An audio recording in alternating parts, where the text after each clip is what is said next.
Hello students, welcome back. I am Dr. Sandeep Tiwari and I welcome to you to my YouTube channel. Students, last lecture में हम William Wordsworth की poem solitary reaper पढ़ रहे थे और उसका हमने इंट्रोडक्शन पढ़ा था और लगभग उसके 2 स्टेंजास भी कवर किए थे।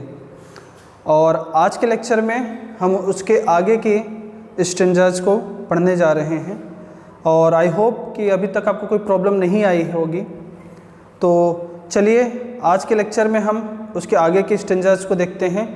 इससे पहले हम आपको ये बता दें कि पिछले स्टेंजास में हमने क्या पढ़ा था कि जब पोएट अपने ग्रुप के साथ एक ट्रिप पे रहता है स्कॉटलैंड में, तब वो एक लड़की को देखता है जो कि खेत में काम कर रही होती है, फसल की कटाई के साथ साथ वो गाना भी गा रही होती है और वो उसके गाने से इतना इम्प्रेस्ड था कि वो वहाँ खड़ा हो जाता है और चुपचाप उसके गाने को सुनता है और साथ ही साथ अपने ग्रुप को एडवाइस भी देता है कि या तो आप लोग चुपचाप इसके गाने को सुनिए या तो यहाँ से चुपचाप निकल जाइए, मुझे सुनने दीजिए। फिर आगे उसने उसके सॉन्ग को, उस लड़की के सॉन्ग को 2 लोगों के साथ कंपेयर किया या 2 पक्षियों के साथ कंपेयर किया, एक तो नाइटिंगेल और दूसरा कुक्कू बर्ड। और उसने ये बताया कि ना तो नाइटिंगेल और ना ही कुक्कू बर्ड इतना स्वीट सॉन्ग कभी गाई हैं जितना कि स्वीट सॉन्ग वो लड़की गा रही है। तो इतनी बातें हमने पहले पढ़ लिया था। अब उससे आगे के स्टेंजाज में हम देखते हैं क्या है। तो देखिए क्या कहता है, will no one tell me what she sings, perhaps the plaintive numbers flow. Plaintive numbers मतलब हो गया sad music, flow for old unhappy far off मतलब पास्ट के, things and the battles long ago, or is it some more humbly familiar matter of today, some natural sorrow loss और pain that has been and may be again. तो देखिए बच्चों, इसमें क्या कह रहा है, हम्बल का मतलब है ऑर्डिनरी सॉन्ग, सामान्य सा एक सॉन्ग।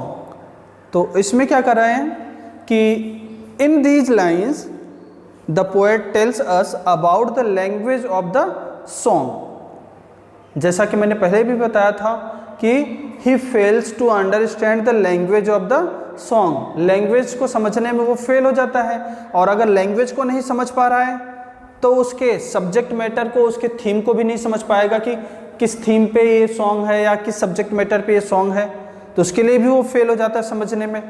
तो आगे वो क्या कहता है कि he does not understand the language of the song, he does not understand the language of the song. फिर आगे वो कहता है कि will no one tell him the meaning of the song of the girl. पहली line में क्या कर रहा है, will no one tell me what she sings, मतलब कोई ऐसा नहीं है क्या जो मुझे बताएगा कि वो किस सब्जेक्ट पे गा रही है या क्या थीम है उस सब्जेक्ट का, उसके सॉन्ग का। तो वो क्या कहता है कि he is unable to understand the song because he fails to understand the language of that girl. Further he says will no one tell him the meaning of the song of the girl, क्या कोई ऐसा नहीं है जो उसको उस girl की song का मीनिंग बता सके। फिर आगे वो क्या करता है, जब ऐसा देखता है कि कोई उसको मीनिंग नहीं बता पाता तो वो आगे गेस करने लग जाता है कि ये सॉन्ग कैसा हो सकता है या किस चीज़ के बारे में सॉन्ग हो सकता है। तो आगे बहुत सारी चीज़ों में वो गेस करता है कि ये सॉन्ग किससे रिलेटेड हो सकता है। तो देखिए कहता है आगे कि he says that perhaps the girl is singing some sad song of the past. लिखा है ना, perhaps the plaintive number, plaintive number आपको बता दिया अभी क्या, sad music, for old, old अभी बता दिया पास्ट के बारे में। तो वो क्या कहता है, आप गेस कर रहा है, गेस क्या कर रहा है कि perhaps the girl is singing some sad song of past time. आगे क्या कर रहा है वो, ही गेसेज, वो गेस क्या कर रहा है, the language and the meaning of the song, वो लैंग्वेज और उस सॉन्ग की मीनिंग को गेस करते हुए क्या कर रहा है, perhaps the girl is singing some unhappy song और singing about events that have taken place in the past, या the events that happened in the past. आगे भी कह रहा है वो, perhaps she is singing about battles which have been fought in the past. लिखा है ना बैटल्स लॉन्ग एगो, लॉन्ग एगो मतलब पास्ट की बात। तो इन 4 लाइन्स में वो क्या कहता है, when the poet fails to understand the language of that girl, when he fails to understand the meaning of the song, then he says, will no one tell him the meaning of the song of the girl? Further, he guesses the language and the meaning of the song. वो आगे guess करता है language के बारे में और meaning of the song के बारे में, एंड सेज और कहता है, perhaps the girl is singing some sad song of the past time, और she is singing some unhappy song of past time, या she is singing some about some events that happened in past time। कुछ ऐसे events के बारे में गाना गा रही है that happened in past time, जो past time में घटित हुआ। लास्ट में वो क्या कर रहा है, it is also possible that she is singing about the battles which have been fought in the past, या वो किसी बैटल या किसी युद्ध के बारे में भी गा रही होगी जो पास्ट टाइम में लड़ा गया। ऐसा वो सब गेस क्यों कर रहा है, क्योंकि उसने ये चीज़ गेस कर लिया था, या ये चीज़ उसको पता चल गई थी कि the tone of the music was sad या मेलंकली। उसके सॉन्ग का जो म्यूजिक टोन था ना वो कैसा था, मेलंकलिक था, मतलब दर्द भरा था। इसलिए वो पास्ट के इन चीज़ों के बारे में बता रहा है कि हो सकता है कि उसका सॉन्ग इन सारी चीज़ों से रिलेटेड हो या इन सब चीज़ों के ऊपर बेस्ड हो। आगे अपने गेसेस को जारी रखते हुए वो आगे क्या कहता है, or is it some more humbly familiar matter of today. आगे वो क्या एक्सप्रेस कर रहा है कि perhaps she is singing a simple song, humble simple song, किस चीज़ के बारे में, on some ordinary matter of the present time. Familiar matter मतलब ordinary matter, common matter, simple matter, सामान्य से बात के ऊपर गाना गा रही है प्रेजेंट टाइम। टुडे मतलब आज का टाइम में या प्रेजेंट टाइम का। तो आगे वो अपने गेसेस को जारी रखते हुए क्या कहता है, he again guesses that perhaps she is singing a simple song on some ordinary matter of present time. आगे और भी गेस करता है, क्या कहता है, perhaps she is singing simple sorrow of loss or of some misery और some pen.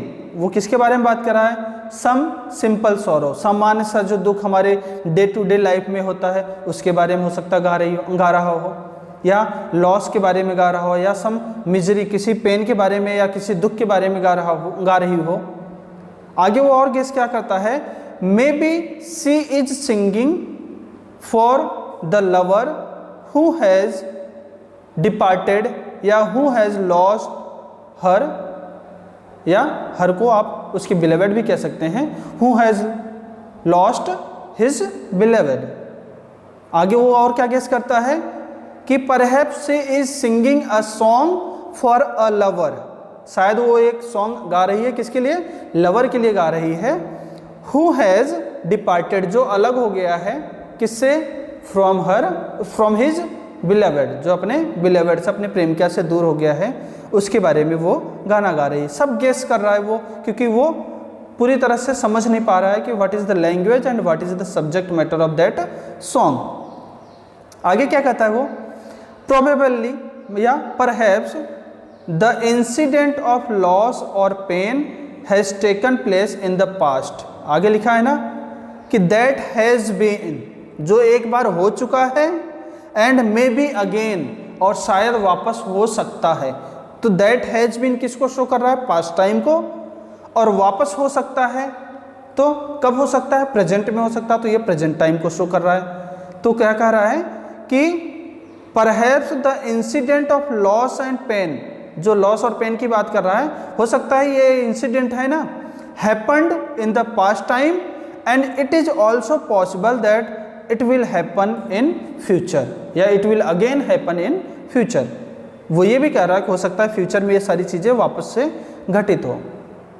तो बच्चों ये बात आपको समझ में आ गई कि उसने इस पूरे 8 लाइंस में वो केवल गेसेस के थ्रू बताने की कोशिश कर रहा है कि हो सकता है उसका सॉन्ग इस चीज़ से रिलेटेड हो सकता है उसका सॉन्ग इस इंसिडेंट से रिलेटेड हो सकता है उसका song day to day life matter से रिलेटेड हो सकता है उसका सॉन्ग किसी लॉस के ऊपर हो, किसी पेन के ऊपर हो, कोई सौरों के ऊपर हो। तो ये सारे गेसेस वो अभी तक हमें बता रहा था। अब आगे देखते हैं क्या कह रहा है। What ever the theme the मैडन संग, क्या कर रहा है, what ever the theme the मैडन, मैडन वही गर्ल और थीम मतलब subject matter, sang as if her song could have no ending. I saw her singing at her work and over the sickle bending. Bending मतलब झुकना। तो इतनी lines पहले एक बार अपन देख लेते हैं। अब इस लाइंस में क्या कर रहा है, जब उसने ऊपर सारी चीज़ों का गेस कर लिया कि हो सकता है इसका सॉन्ग इससे रिलेटेड हो सकता है इससे रिलेटेड हो, तो अब क्या कहता है वो कि he says what ever the theme she sang, हो सकता कोई सी भी थीम हो जो उसने गाया हो, मतलब there is no matter of subject matter या there is no matter of theme, to him उसके लिए, इट सीम्स ऐसा प्रतीत होता है, किसके लिए, टू द पोएट, पोएट के लिए इट सीम्स ऐसा प्रतीत होता है, क्या प्रतीत होता है, that the song of the young girl would not come to an end, लिखा है ना, as if her song could have no ending, ऐसा लग रहा है कि जैसा कि उसका सॉन्ग कभी खत्म नहीं होगा। तो वो क्या कर रहा है, it seems to the poet, poet को ऐसा प्रतीत होता है क्या, the song of the young girl would not come to an end, उस लड़की का जो सॉन्ग है वो कभी नहीं खत्म होगा। ऐसा किसको फील हुआ, पोएट को फील हुआ। The poet says that he saw the girl busy at her work and also singing while reaping a sickle in bent motion। आगे लिखा है ना, I saw her, मतलब the poet saw her singing at her work, मतलब she was busy in her work, और कौन सा work था उसका, रीपिंग का, she was busy in her work of reaping and while she was singing in bent motion, झुके हुए position में वो क्या कर रही है, सॉन्ग भी गा रही है और साथ ही रीपिंग का भी काम कर रही है और अपने वर्क में वो बिजी भी है। तो उसने क्या कहा, पोएट ने, ही says that he saw the girl at her work, she was singing and reaping with a sickle in bent motion, झुकी हुई पोजीशन में वो सिंगिंग भी कर रही है और रीपिंग भी कर रही है। ओके, तो आई होप इतनी बात क्लियर हो गई। नेक्स्ट लाइंस देखते हैं। I listen motionless and still and as I mounted up the hill the music in my heart I bore, long after it was heard no more. Bore मतलब होता है carried, mounted मतलब होता है climb, चढ़ना। तो क्या कह रहा है कि आई लिसेंड मोशनलेस एंड स्टिल। अब आगे लाइन में या इन लास्ट 4 लाइन्स में पोएट क्या एक्सप्लेन कर रहा है, ही सेज दैट फर्स्ट या firstly he लिसेंड her song standing still and motionless, बिल्कुल शांत बिना हिले डुले उसके सॉन्ग को सुनता है।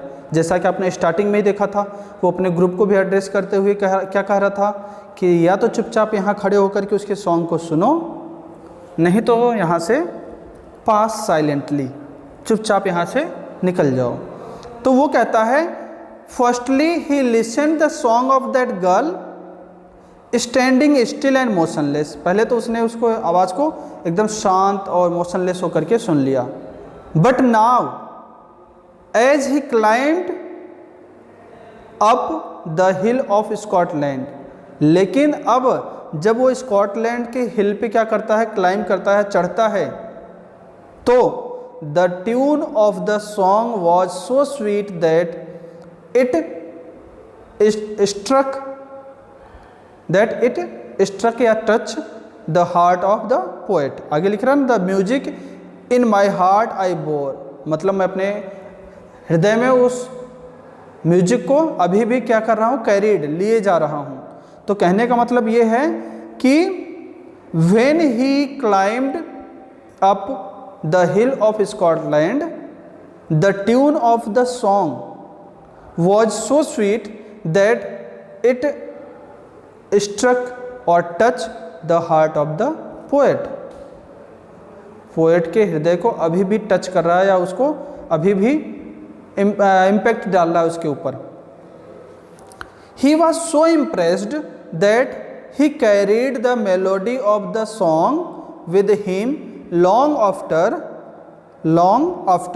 the song was ended by the girl। लिख रहा है ना, long after it was heard no more, मतलब बहुत लंबे समय के बाद जब ये सॉन्ग नहीं सुना जा रहा था, मतलब जब वो दूर चला गया या लड़की ने अपना गाना बंद कर दिया, even then, तब भी he was so impressed, वो इतना impressed था उसके सॉन्ग को, उस सॉन्ग से, that he carried the melody of the song with him, वो अपने साथ ही उस मेलोडी को, उस सॉन्ग को, उसके टोन को अपने साथ ही ले जाता है इन हिज हार्ट, अपने हृदय में। तो इन लास्ट 4 लाइन्स में पोएट क्या कह रहा है देख लेना एक बार, कि the poet says that at the first time he listen the song of that solitary girl in standing still and motionless, या he listened to her song in still and motionless position. But when he climbed up या when he mounted up the hill of Scotland, he found that the tune of the song या the melody of the song is even remain in his heart, उसके heart में अभी भी वो song remain है या अभी भी वो सॉन्ग वहाँ पे है। It means he was so impressed, वो इतना इम्प्रेस्ड था that he carried the melody of the song with him long after the song was ended, कि सॉन्ग नहीं था उसके बाद भी उस सॉन्ग को वो अपने साथ लिए जा रहा था। Actually the poet being a nature poet या being a poet of nature, poet कैसा है, नेचर पोएट पहले ही बता दिया था, was profoundly impressed by the natural scene, वो बहुत ज़्यादा प्रभावित हो जाता था, किससे, नेचुरल सीन से। तो ही remembered this song for its natural melodious effect. अब आप देखेंगे पोएट को सॉन्ग के बारे में कुछ नहीं पता, पोएट को मैटर के बारे में कुछ नहीं पता, उस सब्जेक्ट मैटर क्या है, पोएट को उसकी लैंग्वेज के बारे में कुछ भी नहीं पता, but still he remembers that song. क्यों? Because of its natural melodious effect, इसके नेचुरल जो मेलोडियस इफेक्ट है इसकी वजह से वो इसको अभी भी क्या करता है, रिमेंबर करता है, अभी भी याद करता है, क्योंकि he was a nature poet, so he was impressed by the natural scenes या नेचुरल इंसिडेंट्स। तो बच्चों आज के जो 8 लाइन्स हमने पढ़ी हैं उसमें आपने देख लिया कि उसने ये कह दिया, पहले तो उसने गेस किया कि ये सॉन्ग किससे किससे रिलेटेड हो सकता है ये सॉन्ग पास्ट टाइम से रिलेटेड हो, कोई सैड सॉन्ग हो पास्ट टाइम का, हो सकता है ये सॉन्ग किसी अनहैप्पी मैटर के बारे में हो, या पास्ट की चीज़ों के बारे में हो, या किसी पास्ट के बैटल्स के बारे में हो, युद्ध के बारे में हो सकता है ये सॉन्ग या ये सिंपल सा सॉन्ग जो है आज के किसी सिंपल मैटर के बारे में हो, ऑर्डिनरी मैटर के बारे में हो, या हो सकता है ये सॉन्ग कोई नेचुरल सॉरो जो सामान्य सा दुख आता है हमारे पास, पेन आता है, लॉस आता है, उसके बारे में हो सकता है ये सॉन्ग किसी लवर से रिलेटेड हो जो अपने बिलवेड को लॉस करने के बाद सुन रहा हो, और हो सकता है ये सॉन्ग पास्ट में एक बार घटित हो चुका है और ये सॉन्ग वापस से फ्यूचर में वापस आ जाए। तो ये बात शुरू की 8 लाइन्स में किया उसने। फिर नेक्स्ट जो 8 लाइन्स हैं उसमें वो ये कहता है कि there is no matter of subject matter, there is no matter of language, there is no matter of theme. कोई मतलब ही नहीं है थीम वूम से। क्यों? क्योंकि उसका सॉन्ग उसको इतना इम्पेक्टिव लग रहा है, इतना प्रभावशाली लग रहा है कि इट सीम्स टू हिम, ऐसा उसको प्रतीत होता है that it will never and, कि ये कभी ख़त्म ही नहीं होगा, ये कभी ख़त्म ही नहीं होगा। उसने क्या देखा कि लड़की जो है इन बेंट मोशन या बेंटिंग पोजिशन, झुके हुए पोजिशन में, सी वॉज कटिंग द ग्रेन की कटिंग कर रही है और साथ ही साथ सिंगिंग द सॉन्ग, वो सॉन्ग को गाए जा रही है। और फिर वो बताता है कि फर्स्ट टाइम वो उसके सॉन्ग को कैसे सुनता है, मोशनलेस और स्टिल पोजीशन में। लेकिन उसके बाद अब जब वो क्लाइंब कर चुका है या माउंटेन पे जा चुका है, तब भी वो उसके सॉन्ग को भूल नहीं पाता है, क्योंकि उसका सॉन्ग जो है उसके हृदय में अभी भी स्ट्रक करता है, अभी भी उसके हृदय को टच करता है। और कहता है कि now the song is and by the highland girl. अब सॉन्ग क्या है, खत्म हो चुका है। And I am far of that field, मैं बहुत दूर हूँ उस फील्ड से, but still now the song is in my heart, वो अभी भी सॉन्ग उसके हृदय में है। ऐसा क्यों होता है? Because of the songs natural melodious effect, क्योंकि सॉन्ग का जो नेचुरल मेलोडियस इफेक्ट है वो उसको ज़्यादा इम्पैक्ट करता है या इम्पैक्टिव साबित होता है या उसके ऊपर ज़्यादा इम्प्रेस डालता है।